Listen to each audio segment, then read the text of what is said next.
Ponzi scheme அப்படின்னு கேள்விப்பட்டிருக்கீங்களா?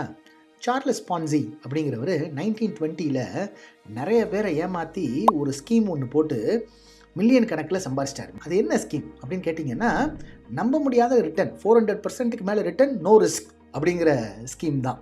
இந்த ஸ்கீமை சொன்னோன்னே நிறைய பேர் வந்து இன்வெஸ்ட் பண்ணுறாங்க. எல்லாம் இன்வெஸ்ட் பண்ணுறவங்க எல்லாருக்கும் இவ்வளோ ரிட்டர்ன்ஸ் கொடுக்குறாரு. எங்கேருந்து ரிட்டர்ன்ஸ் கொடுக்குறாருன்னா, இந்த இன்வெஸ்ட் பண்ணுறவங்க பணத்துலேருந்தே ரிட்டர்ன்ஸ் கொடுக்குறாரு. இப்போ ரிட்டர்ன்ஸ் வாங்கிட்டு போகிறவங்க என்ன பண்ணுறாங்க, இன்னும் அவங்க ஃப்ரெண்ட்ஸ் அண்ட் ரிலேட்டிவ்ஸ்லாம் சொல்கிறாங்க, மறுபடியும் இன்னும் நிறைய பேர் வர்றாங்க. இந்த மாதிரி பரவி ஊரில் இருக்கிறவங்க நிறைய பேர் இன்வெஸ்ட் பண்ணிட்டாங்க. இந்த ஸ்கீம் எப்படி கொலாப்ஸ் ஆகும்? இன்வெஸ்ட் பண்ணுறவங்க வராமல் என்னைக்கு நிற்கிறாங்களோ அன்னைக்கு ஸ்கீமு கொலாப்ஸ் ஆயிரும். அந்த மாதிரி கொலாப்ஸ் ஆகி பல மில்லியன் இவர் சம்பாதிச்சிட்டார். இதை ஏன் நான் இன்றைக்கி சொல்கிறேன்னா, யாராவது ரிஸ்கே இல்லை, ஸ்டெடியான நம்ப முடியாத அளவுக்கு ரிட்டர்ன் தர்றேன் அப்படின்னு சொன்னாங்கன்னா, ஒரு ஸ்டெப்பு பின்னாடி எடுத்து 4 பக்கமாக விசாரித்து அதுக்கப்புறமா தான் முடிவு எடுக்கணும். So that is what I want to convey in this video.